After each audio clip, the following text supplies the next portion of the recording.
you asked me about Donald Trump being a celebrity guest and how he did, and I'm telling you, he was excellent and up for anything, and which I really admire because I'm not going to mention names, but there have been guys that come there that were very guarded about what they would do or what they wouldn't do and how they'd be presented or perceived or not. Mm-hmm. You know, and I always thought, you guys got to be shitting me. You're coming on a live pro wrestling show and you're worried about how you're going to be perceived? Really? Easy, Shakespeare. Take it easy here.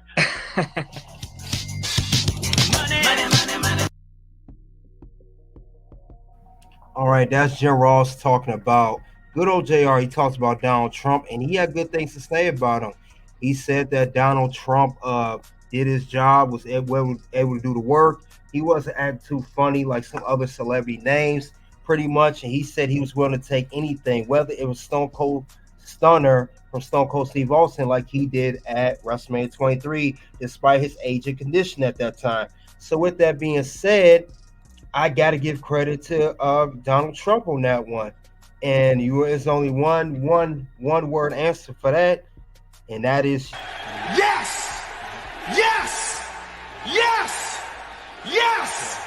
Yes! Yes! So yeah, I like the fact that he did that. So Jim Ross, class act, gave Donald Trump his props. He didn't badmouth him anything, so that was good. Jesse Hood Jr. said Jim Ross a legend, no doubt, one of the best announcers ever in the history of pro wrestling. But yeah, he said good things about Trump. He said that, he know that Jim Ross also doing his job. He took the starter with no rehearsal. He also said too that Jim Ross doing his part by making sure that he put over Donald Trump as the babyface and Vince as the heel in the Battle of the Billionaires storyline, because that was a big storyline, like I said before, headlining WrestleMania 23. So that's good that Jim Ross had that to say about good old Donald Trump. So this is crazy. I like what was going on here. And like I said, this was a very memorable WrestleMania and this feud. And it's just crazy to know that Donald Trump had this much influence over it, because I believe when Donald Trump did start at WrestleMania 4 and WrestleMania 5, I will say too that when he got involved, it got the other parts of the country involved. It got the political world and the whole world to make sure that WrestleMania got its respect in its name and make sure that it got its presence all around the world. And that was just back in 1988. And look at it today. Now you got WrestleMania in Las Vegas next year, WrestleMania 41. They even talk of having WrestleMania at some point in another country outside of the United States. And to see where WrestleMania started from, then having Donald Trump involved only at the 4th and 5th WrestleMania in its early years at WrestleMania 23. And then, of course, he a Hall of Famer and appeared at 2008-9 Raw, Monday Night Raw. Man, it came a long way. It's undisputed. And that is undisputed. So we got to give props that Donald Trump definitely helped pivot WrestleMania in the right direction. Whether you like Trump or whether you don't like him, when his influence was involved with WWE and WrestleMania, it did help pivot over, and it got more people to take the binoculars and look and zoom right into WWE. So definitely did that. Let's see what else. Jesse Hood Jr., welcome to the locker room. You said WWE has never been the same without him and Jerry King Lawler. Yeah, that's true. That's a legendary Attitude Era team. But you got to remember Jesse Hood today. We do have Corey Grace. We still got Michael Cole. We got him. We got those two guys. And we got Pat McAfee. So those are no names to sneeze on. I know people have their reservations about Corey Grace, but Pat McAfee and Michael Cole, those are good announcers, in my opinion, at least the way I see it. Yes, it's not Jerry King Lawler, but you got to realize some guys are up in age now. Jerry King Lawler, he had a heart attack 10 years ago. He recently was sick. Jim Ross been sick time and time again. So, them guys can't announce forever, and them guys getting up in age. So you got to get some new, younger guys to be announcers. And also, neither one of those guys are with WWE currently. Jerry King Lawler recently I think they did not renew his contract, so he's no longer with WWE. And of course, if people that do follow wrestling, Jim Ross is in AEW, known as All Elite Wrestling. So you said Donald Trump versus Joe Biden steel cage match. That would be funny. I'm thinking about that MTV show, Celebrity Match Show, the Celebrity Match Show. That used to be funny. Stone Cold was on there too. But other than that, though, Donald Trump definitely had a good influence. He did his thing, and I give him his props for it. He definitely he helped out WrestleMania. Definitely helped out WrestleMania in some ways, in shape or form, whatever the case may be. But he definitely did his thing, and his appearance was needed at the time. Now, we don't need Donald Trump, and fast forward to 2024, we don't need him now, but it was great to have him then. He did definitely help get WrestleMania where it needs to be today. But now we got another interview, and this another individual. It's not Jim Ross. It's not an announcer. He's actually another WWE Hall of Famer, similar to Jim Ross, and he is a multiple-time world champion. And he's one of the best ever to do it. The best there is, best there was, best ever will be. We are talking about the Hitman, Bret Hart. He will talk about Donald Trump on Inside the Ropes. So let's see what good old Hitman had to say.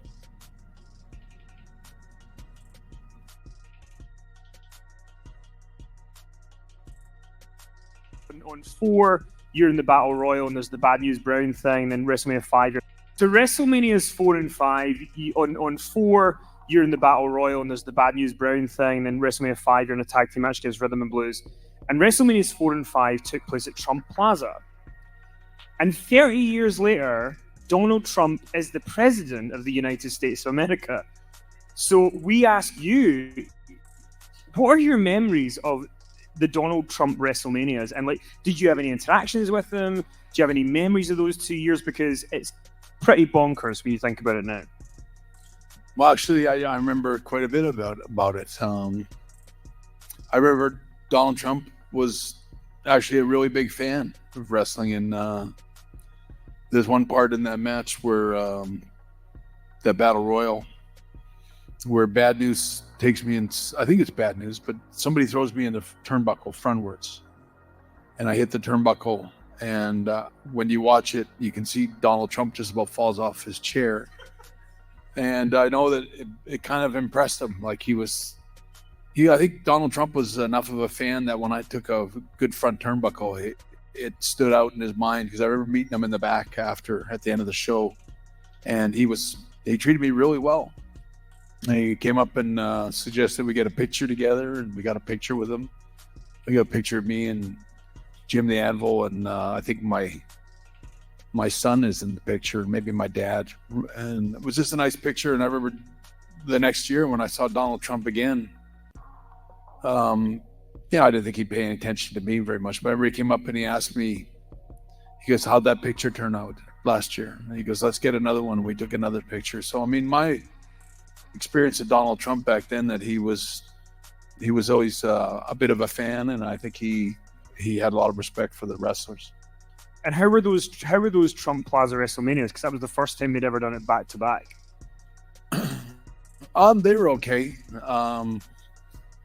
I can't say I was that excited about the Battle Royal. I got a phone call from Vince McMahon about a week before WrestleMania that year. And he said, "We got more fan mail for you right now than any other wrestler in the company. We can't figure out why." He goes, "Why you got?" He goes, "So we're turning you into a good guy. You're going to turn babyface, and we're going to give you a big push." And I remember, I didn't want to. I was really happy with my relationship and tag experiences with Jim the Anvil, and I thought we were doing really well at the time. But turning me babyface and making me a big star was certainly, appetizing for me. I mean, I thought, geez, that'd be great. But it never happened. I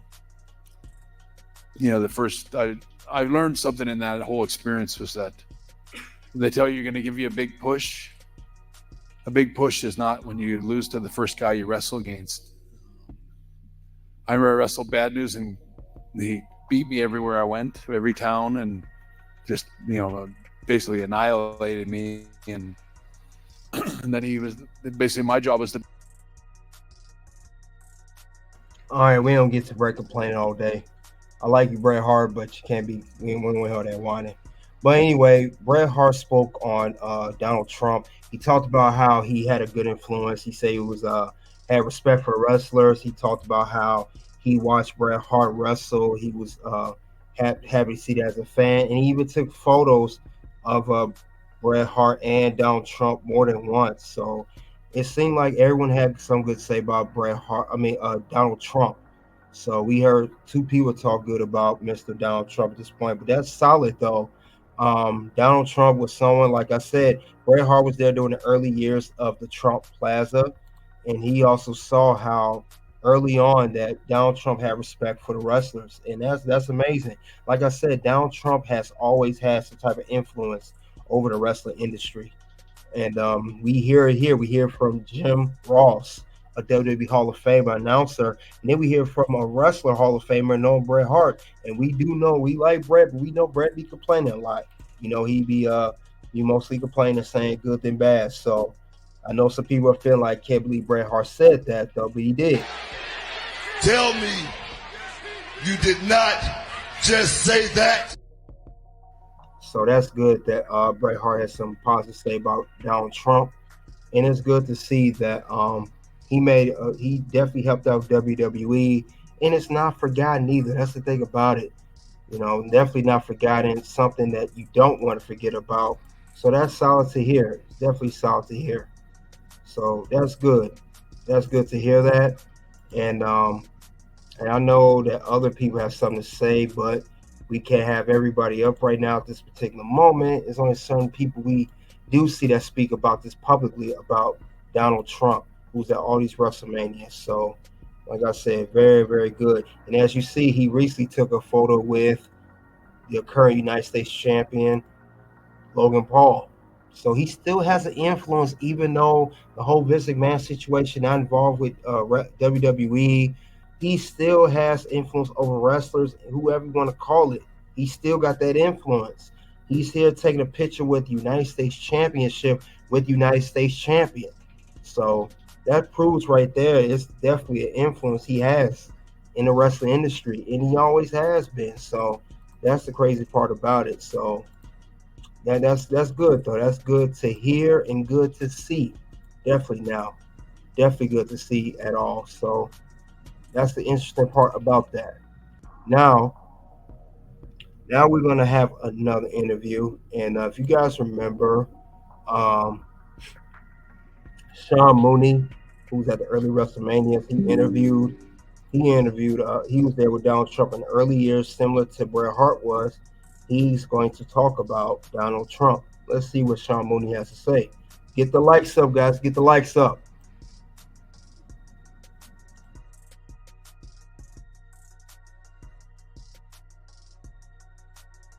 WrestleMania 5, though, you did get an opportunity on the outside because we were in Trump Plaza for WrestleMania 5, opportunity to interview Donald Trump before he was a former president. He was a celebrity at the time.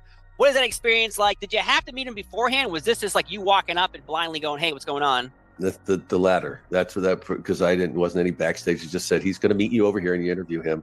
And that was one of my first, interviews I did in a pay-per-view, live. And that was one of the worst interviews I've ever done. And I just remember because I was so nervous, and I like stumbled over his name. My earpiece things like falling out. Couldn't hear Gorilla. And but look at that. People send me that picture all the time.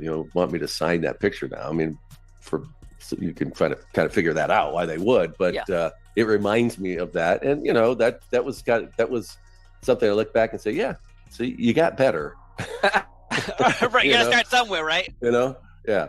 But those events were so much fun because there was so many things going on. It wasn't just the pay-per-view. There was that was kind of the first fan fests. So we actually got to go out and meet a lot of these people, and we did panels with the guys where we'd get them up on a stage, and 5 or 6 of them. and people could ask him questions, and so it was just kind of making up these things that you see today are just everybody expects to see, but right. They were so innovative about how they promoted their products. Vince had some really, really good promotional people around him. Not only the fact that he's a great promoter, I mean, one of the greatest in the world, but he surrounded himself with some people who really knew how to promote a product, and Vince was willing to go for all of it.